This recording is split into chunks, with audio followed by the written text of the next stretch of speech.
Assalamualaikum warahmatullahi wabarakatuh. Perkenalkan, nama saya Filda Agung Puspitasari, NIM D11211616020. Di sini saya akan mempresentasikan proposal penelitian saya yang berjudul Pengaruh Variasi Massa Adsorben Pelepah Kelapa Sawit dalam Proses Adsorpsi untuk Menurunkan Kadar Asam Lemak Bebas pada Minyak Tengkawang. Pertama-tama saya ucapkan terima kasih kepada dosen pembimbing, yaitu Ibu Eva Pramuni Oktaviani Sitanggang STMN. Yang kedua, Ibu Rinjani Ratira Kasiwi STMT, beserta dosen penguji, yaitu Bapak Syarul Hari SSI MM dan Ibu Sri Rezeki SSI MSc. Adapun hal yang melatar belakangi penelitian ini, di mana tanaman tengkawang merupakan salah satu hasil bidang pertanian yang dapat meningkatkan perekonomian Indonesia. Tanaman ini memiliki biji yang dapat menghasilkan minyak nabati dan memiliki nilai jual. Minyak tengkawang yang belum dilakukan proses pemurnian mengandung asam lemak bebas yang dapat mempengaruhi kualitasnya, di mana asam lemak bebas ini merupakan pengotor yang harus dihilangkan karena dapat menyebabkan ketengikan pada minyak. Pada umumnya, untuk menurunkan kadar asam lemak bebas pada suatu minyak nabati dapat menggunakan proses pemurnian, yaitu secara fisika ataupun pemurnian secara kimia. Proses pemurnian secara fisika dilakukan melalui proses deodorisasi, di mana deodorisasi ini merupakan proses yang berfungsi untuk menghilangkan komponen-komponen volatil yang mengakibatkan bau pada minyak. Salah satunya ialah asam lemak bebas, di mana proses ini membutuhkan steam dan temperatur yang tinggi. Kemudian, proses pemurnian secara kimia yang dilakukan melalui proses netralisasi, di mana bahan yang paling umum digunakan ialah dengan menggunakan larutan soda kaustik atau NaOH. Larutan ini akan bereaksi sebagian dengan trigliserida pada minyak nabati yang nantinya akan menghasilkan sabun, sehingga dapat menyebabkan rendemen pada minyak yang diperoleh akan berkurang. Oleh karena itu, diperlukan suatu alternatif proses yang dapat digunakan untuk menurunkan kadar asam lemak bebas, khususnya pada minyak tengkawang, yaitu melalui proses adsorpsi, dengan menggunakan adsorben tertentu. Proses adsorpsi ini dipilih karena mudah dalam pelaksanaan dan ekonomis. Selain itu, penggunaan adsorben pada proses adsorpsi merupakan metode alternatif dalam pengolahan limbah, efektif serta murah karena dapat memanfaatkan produk samping ataupun limbah pertanian serta perkebunan. Salah satu bahan yang dapat dijadikan adsorben untuk menurunkan kadar asam lemak bebas pada minyak tengkawang ialah pelepah sawit. Banyaknya perkebunan kelapa sawit tentunya menghasilkan limbah yang banyak pula. Pelepah kelapa sawit ini merupakan salah satu limbah padat yang dihasilkan dari proses pemeliharaan tanaman kelapa sawit agar buah dapat tumbuh dengan baik, karena tidak terhalangi oleh pelepah itu sendiri. Selain itu, pelepah sawit diperoleh dari proses pemanenan buah sawit yang dilakukan dengan memangkas pelepah sawit yang dekat dengan buah. Kenyataannya, pelepah sawit ini tidak dimanfaatkan secara maksimal karena setelah dipangkas, pelepah sawit dibiarkan begitu saja hingga busuk. Jika dilihat dari komposisi kimia penyusunnya, pelepah sawit ini mengandung selulosa yang cukup besar, yaitu sebesar 35,88%. Hal ini dapat dijadikan sebagai suatu peluang untuk memanfaatkan limbah pelepah kelapa sawit sebagai adsorben dengan memanfaatkan kandungan selulosanya untuk menurunkan kadar asam lemak bebas yang terdapat pada minyak tengkawang. Kemudian masuk ke rumusan masalah. Rumusan masalah yang dibahas dalam penelitian ini ialah 1. Bagaimana pengaruh variasi massa adsorben pelepah kelapa sawit pada proses adsorpsi untuk menurunkan kadar asam lemak bebas minyak tengkawang. Kemudian 2. Berapa nilai efektivitas penurunan kadar asam lemak bebas tertinggi pada minyak tengkawang hasil adsorpsi menggunakan adsorben pelepah kelapa sawit. Tujuan penelitian. Adapun tujuan dari penelitian ini ialah 1. Menganalisis pengaruh variasi massa adsorben pelepah kelapa sawit pada proses adsorpsi asam lemak bebas minyak tengkawang yang dihasilkan. 2. Mengetahui nilai efektivitas penurunan kadar asam lemak bebas tertinggi pada minyak tengkawang hasil adsorpsi menggunakan adsorben pelepah kelapa sawit. Tinjauan pustaka yang pertama, pelepah kelapa sawit sebagai adsorben, di mana dalam penelitiannya Firdaus et al. 2017 menggunakan bahan adsorben yaitu pelepah kelapa sawit dengan aplikasi penurunan kadar warna sintesis naptol ASG dalam air limbah industri tekstil. Adapun hasil dari penelitian ini ialah adsorben pelepah kelapa sawit mampu menghilangkan kandungan warna pada air limbah dengan kapasitas adsorpsi sebesar 55,86%, serta laju penghilangan warna sintesis naptol ASG sebesar 95%. Kemudian dalam penelitiannya Maulana et al. 2017 menggunakan bahan adsorben pelepah kelapa sawit sebagai adsorben seng pada larutan aqueous, di mana hasil dari penelitian ini, hasil terbaik berupa kapasitas tertinggi diperoleh ppm konsentrasi aktivator 1,6 molar sebesar 5,72 mg per gram dengan konsentrasi ion seng yaitu 80 ppm. Kemudian tinjauan pustaka yang kedua yaitu selulosa sebagai adsorben, di mana dalam penelitiannya Martina et al. Tahun 2016, sumber selulosa yang diperoleh berasal dari tongkol jagung dengan aplikasi yaitu selulosa sebagai adsorben ion logam timbal atau Pb2+. Hasil dari penelitian ini ialah kemampuan adsorpsi logam Pb pada waktu kontak 60 dan 90 menit diperoleh yaitu sebesar 83,37% dan 66,88%. Kemudian, dalam penelitiannya Bararoh et al. 2017, dengan menggunakan sumber selulosa yang berasal dari serbuk kulit kakao, dengan aplikasi yaitu selulosa sebagai adsorben logam berat Ni atau nikel pada limbah cair electroplating. Hasil yang diperoleh dari penelitian ini ialah kulit kakao mampu menurunkan kadar nikel melalui proses adsorpsi pada limbah cair electroplating dari 1,275 mg per liter dengan variasi massa adsorben pada proses adsorpsi berturut-turut yaitu 4, 7, dan 20 gram per liter menjadi 0,9428, 0,6692, dan 0,3868 mg per liter. Kemudian, dalam penelitiannya Desiana et al. Tahun 2017, di mana sumber selulosa diperoleh dari kulit jagung dengan aplikasi yaitu selulosa sebagai adsorben logam Cr atau kromium pada limbah cair batik. Hasil yang diperoleh dari penelitian ini menunjukkan hasil terbaik diperoleh pada proses adsorpsi dengan waktu kontak 80 menit di mana kadar logam kromium sebelum adsorpsi sebesar 5,639 menjadi 4,14 mg per liter. Kemudian, selulosa sebagai adsorben asam lemak bebas, di mana dalam penelitiannya Rahayu et al. Tahun 2014 dengan aplikasi penurunan kadar asam lemak bebas pada minyak jelantah. Metodologi dalam penelitian ini ialah adsorpsi dengan menggunakan adsorben serabut kelapa dan tempurung kelapa yang tidak diarangkan serta dihilangkan nikotinnya atau melalui proses delignifikasi. Hasil yang diperoleh yaitu kadar asam lemak bebas minyak jelantah sebelum adsorpsi yaitu 1,01%. Setelah dilakukan proses adsorpsi menjadi 0,25% untuk adsorben yang berasal dari sabut kelapa dan 0,28% untuk adsorben yang berasal dari tempurung kelapa. Kemudian, dalam penelitiannya Justina et al. Tahun 2017 dengan aplikasi penurunan kadar asam lemak bebas minyak jelantah, di mana metodologinya itu delignifikasi dan proses adsorpsi menggunakan adsorben dari tandan kosong kelapa sawit, di mana hasil penelitiannya diperoleh penurunan kadar asam lemak bebas sebesar 95%. Kemudian dalam penelitiannya Hashim et al. Tahun 2019, yaitu aplikasinya pada penurunan kadar asam lemak bebas minyak kelapa sawit dengan metodologi yaitu adsorben batang pisang diaktifasi menggunakan asam sulfat dan dilakukan proses adsorpsi. Hasil yang diperoleh dalam penelitian ini yaitu penurunan kadar asam lemak bebas sebesar 3,22% dengan persentase penyerapan 38,08%. Kemudian, penurunan asam lemak bebas minyak tengkawang.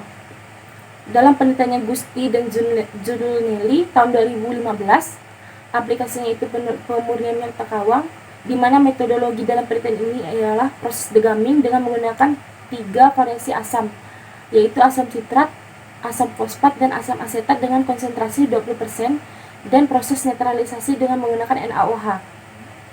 Hasil yang diperoleh dalam penelitian ini, bilangan asam pada minyak tengkawang hasil ekstraksi awal-awal atau mula-mula yaitu 1,58.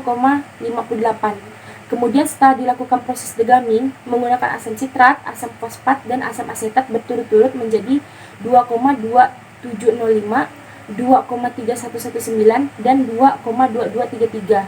Serta setelah dilakukan proses netralisasi menjadi 2,0499, 2,2004, dan 2,1092. Kemudian dalam penelitiannya Hidayat et al. Tahun 2018, di mana aplikasinya yaitu sama, pemurnian minyak tengkawang dengan metodologi yaitu degamming menggunakan asam fosfat 20%, netralisasi menggunakan NaOH 1 molar, dan bleaching menggunakan karbon aktif. Di mana hasil dari penelitian ini ialah bilangan asam sebelum dan sesudah yaitu 10,14 dan 6,14 mg NaOH per gram. Kemudian bilangan iodium sebelum dan sesudah yaitu 32,49 dan 31,39 gram iot per 100 gram sampel. Bilangan peroksida sebelum dan sesudah yaitu 10,98 dan 5,55 mg O2 kg per sampel. Kemudian kita akan masuk ke dasar teori, di mana kelapa sawit merupakan suatu tanaman perkebunan yang menduduki sektor penting agroindustri dan sektor perkebunan. Hal ini dikarenakan kelapa sawit dapat menghasilkan lemak ataupun minyak yang dapat meningkatkan nilai ekonomi. Secara umum, industri kelapa sawit menghasilkan 3 macam limbah, yaitu limbah gas, limbah cair berupa sludge, serta limbah padat berupa tandan kosong kelapa sawit, serabut, cangkang, pelepah, serat, dan bungkil. Pelepah kelapa sawit merupakan limbah padat yang berasal dari perkebunan kelapa sawit yang belum dimanfaatkan secara maksimal. Pelepah kelapa sawit dihasilkan dari proses pemeliharaan tanaman agar buah sawit dapat tumbuh dan tidak terhalang oleh pelepah itu sendiri. Kemudian proses pemanenan buah sawit dilakukan dengan memangkas pelepah sawit yang dekat dengan buah. Berikut ini kandungan senyawa kimia penyusun pelepah kelapa sawit, di mana komposisi kimianya terdiri atas selulosa sebesar 35,88%, hemiselulosa sebesar 26,47%, lignin sebesar 18,9%, zat ekstraktif sebesar 9,05%, dan air sebesar 9,7%. Selulosa pada pelepah kelapa sawit dilapisi oleh lignin yang merupakan jaringan polimer yang berfungsi untuk merekatkan serat selulosa sehingga menjadi sangat kuat. Keberadaan lignin tersebut akan menurunkan kemampuan adsorben dalam proses adsorpsi. Hal ini dikarenakan lignin dapat menutupi gugus hidroksil selulosa pada adsorben. Delignifikasi adalah suatu proses mengubah struktur kimia biomasa berupa lignoselulosa dengan tujuan untuk mendegradasi lignin atau menguraikannya. Kemudian asam lemak bebas atau free fatty acid merupakan produk reaksi hidrolisis trigliserida yang dapat mengakibatkan ketengikan pada minyak. Oleh karena itu, asam lemak ini perlu disisihkan. Terdapat metode alternatif untuk menurunkan kadar asam lemak bebas dalam minyak, yaitu menggunakan metode adsorpsi. Adsorpsi ini dipilih karena mudah dalam pelaksanaan dan ekonomis. Selain itu, penggunaan adsorben pada proses adsorpsi merupakan metode alternatif dalam pengolahan limbah, efektif serta murah karena dapat memanfaatkan produk samping atau limbah pertanian maupun perkebunan. 3. Adsorpsi merupakan suatu proses penyerapan pada lapisan permukaan atau antarfasa, di mana molekul dari suatu materi akan berkumpul pada bahan yang berperan sebagai adsorben. Adsorpsi ini berdasarkan interaksi molekular antara permukaan adsorben dan adsorbatnya dibedakan menjadi 2 jenis, yaitu adsorpsi secara fisika dan adsorpsi secara kimia. Adsorpsi secara fisika merupakan adsorpsi yang terjadi karena adanya gaya van der Waals, yaitu gaya tarik-menarik yang relatif lemah di mana adsorbat tidak terikat kuat pada adsorben sehingga adsorbat dapat bergerak dari satu bagian permukaan adsorben ke permukaan yang lainnya. Sedangkan adsorpsi kimia merupakan adsorpsi yang terjadi karena terbentuknya ikatan kimia antara molekul-molekul. Ikatan yang terbentuk merupakan ikatan yang kuat, sehingga lapisan yang dapat terbentuk pada adsorpsi jenis ini ialah lapisan monolayer. Terdapat faktor-faktor yang mempengaruhi proses adsorpsi, di antaranya ialah yang pertama jenis adsorben dan adsorbat, yang kedua temperatur, yang ketiga waktu kontak, yang keempat luas permukaan adsorben, yang kelima massa. Kemudian saya akan menjelaskan mekanisme adsorpsi antara selulosa dengan asam lemak bebas, di mana asam lemak bebas pada minyak tengkawang mengandung gugus karboksilat yaitu COOH yang dapat berikatan dengan gugus hidroksil atau OH pada selulosa. H pada selulosa ini akan berikatan dengan OH pada AlB ini dan membentuk H2O. Kemudian CH2O ini akan berikatan dengan COR pada AlB ini, yang hasilnya akan menjadi seperti ini. Pada penelitian saya menggunakan variasi massa, yaitu di mana massa ini memberikan pengaruh terhadap proses adsorpsi. Semakin banyak massa adsorben, maka proses adsorpsi yang terjadi akan semakin baik. Kemudian masuk ke dalam hipotesis. Yang pertama, semakin banyak massa adsorben berupa kelapa sawit, maka proses adsorpsi untuk menurunkan kadar asam lemak bebas pada minyak tengkawang yang terjadi semakin baik. Yang kedua, nilai efektivitas penurunan kadar asam lemak bebas tertinggi pada minyak tengkawang diperoleh pada perlakuan penambahan jumlah massa adsorben berupa kelapa sawit yang paling besar. Kemudian, alat dan bahan. Adapun alat dan bahan yang digunakan dalam penelitian ini, di mana alat-alatnya yaitu ayakan 100 mesh, blender, bulb, corong pisah, gelas beker, gelas ukur, hot plate, kertas saring, klem, magnetic stirrer, oven, pipet volume, pipet tetes, statif, termometer, timbangan digital, dan rangkaian alat titrasi.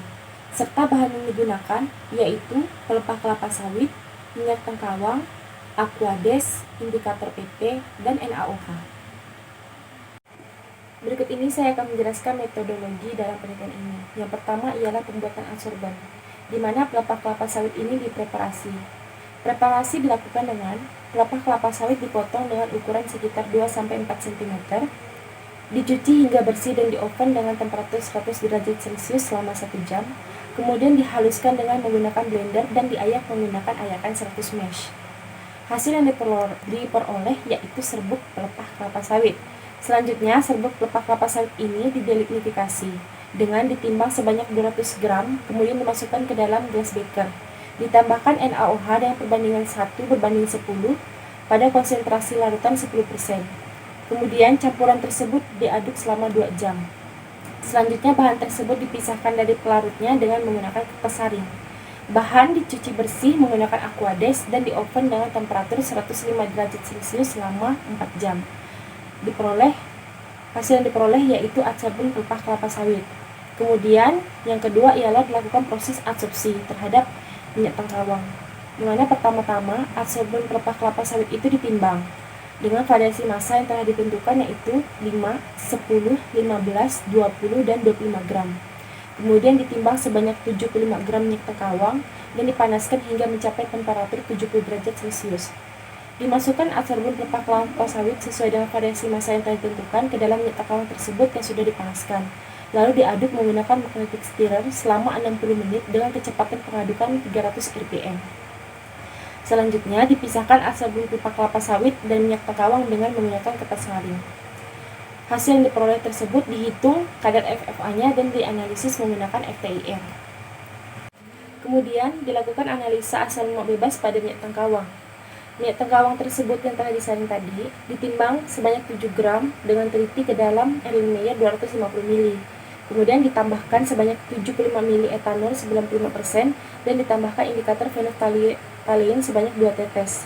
Selanjutnya, campuran antara minyak tengkawang, etanol, dan indikator PP tersebut atau phenolphthalein dilakukan titrasi menggunakan NaOH 0,1 molar yang telah distandarisasi hingga terjadi perubahan warna menjadi merah muda pada campuran tersebut yang tidak hilang selama 30 detik. Selanjutnya dicatat volume NaOH yang digunakan dalam proses titrasi tersebut. Proses titrasi dilakukan secara duplo untuk mendapatkan hasil yang akurat. Kemudian, campuran minyak tengkawang, etanol, indikator phenolphthalein, dan NaOH tersebut dilakukan perhitungan kadar asam lemak bebas berdasarkan volume NaOH yang diperoleh dari hasil titrasi tadi.